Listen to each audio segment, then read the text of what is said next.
So, in terms of what AIARE as an organization actually is, it's a 501c3 nonprofit, and it's made up of a team that's the executive committee or the staff members of the organization. So if you take your binders, open them up, and go to the second yellow sheet. And the second big yellow divider in there. That'll take you to the student manual. And go just inside that, past the table of contents.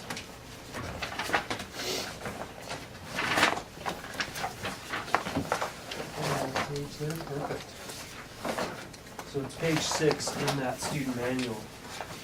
You'll see the list of who the staff members at AIARE are. So Brian Lazar is our executive director, and then Tom Murphy's our operations guy. He pretty much handles all the nuts and bolts of the organizations. I manage the programs, both the instructor training and level 3. And then Colin Zacharias is our technical director, so he helps out with a lot of the curriculum development. When we have questions of a technical nature, he's kind of our key advisor and liaisons with our advisory board, which is made up of another 12 or 15 people representing various industries in the avalanche world. So when we have a question that relates to research, or we have a question that relates to forecasting, or a question that relates to ski area operations, or relates to ski guiding, we have somebody tasked that we can go and get an informed expert opinion from someone who can represent that industry. So that's kind of the nuts and bolts of what forms what you might consider the core of AIARE. It's a group of staff members and a group of people that we rely on to help us make decisions for the organization. And we get together once a year, have a spring meeting, and kind of bat about the feedback from the previous season and make a game plan for where we're going to go for the upcoming season. But really, it's not that group of people that define AIARE. What defines the organization is the network of 60 some odd avalanche schools around the country and several hundred instructors. And you all are joining that crew potentially if you choose to after this course and after getting involved with the AIARE program. So what is important to realize is that AIARE is not an avalanche course provider. We're a hub in a national network of 60 some odd avalanche schools around the country. And AIARE does not exist without those avalanche schools. So AIARE is not Tom Murphy and myself and Colin Zacharias and Brian. We do a lot of the legwork. But the way the organization exists is by constant development driven by the providers and instructors around the country. They use tools and they say, wow, that's fantastic. I'd really love to see that tool developed further still. And we're the ones that do most of the legwork to make those changes, but we're not the ones really driving the change. The change comes from you all. You say, you know what, that tool, I'm not using it. It's not very helpful for me. And so we say, okay, great, we'll pull that. We'll fix it and turn it into this.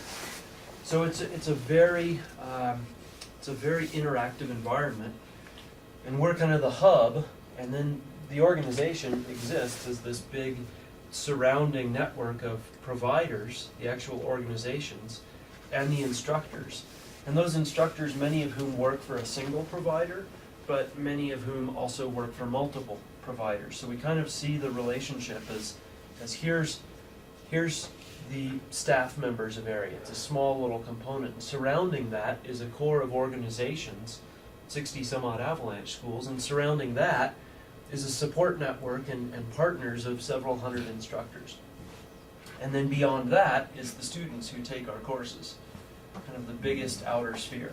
And in the past, AIARE's not had a direct relationship with those students.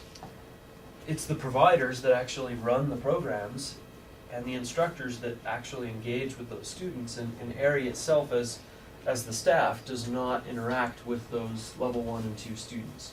We interact with the level 3 students and the instructor pool. We are developing a database that will allow basically every provider in the country will start entering their students into that database. And it's going to be a really powerful tool because it now gives gives AIARE the opportunity to get feedback directly from the students. And so the curriculum can be driven based on what the students find useful versus just what the instructors think the students find useful. So it helps close the feedback loop even more. So that's a really exciting development in the organization where, you know, we'll basically be able to connect with every student and get feedback from people after they've taken a course. And additionally, we'll be able to work with some researchers at some of the universities in the sociology departments to go back and actually connect with these students over years and find out which pieces of the curriculum they're actually using over time. How are their behavior patterns changing over time?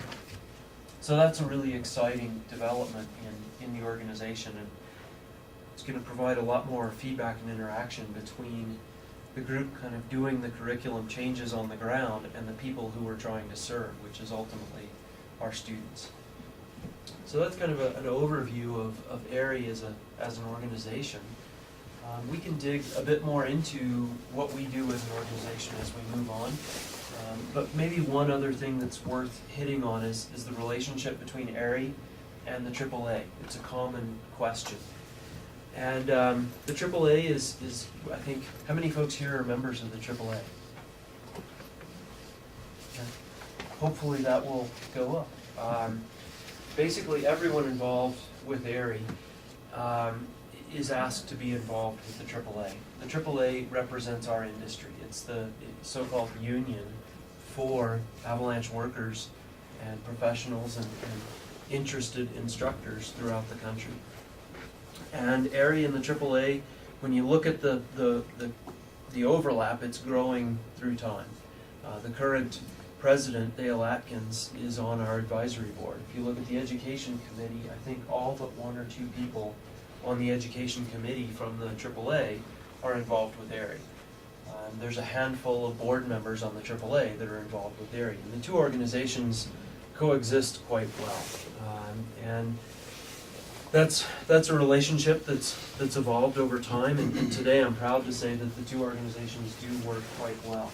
What the AAA does for AIARE is provide one-page guidelines that define what a level 1 and a level 2 course should look like, providing minimum topics, minimum numbers of hours.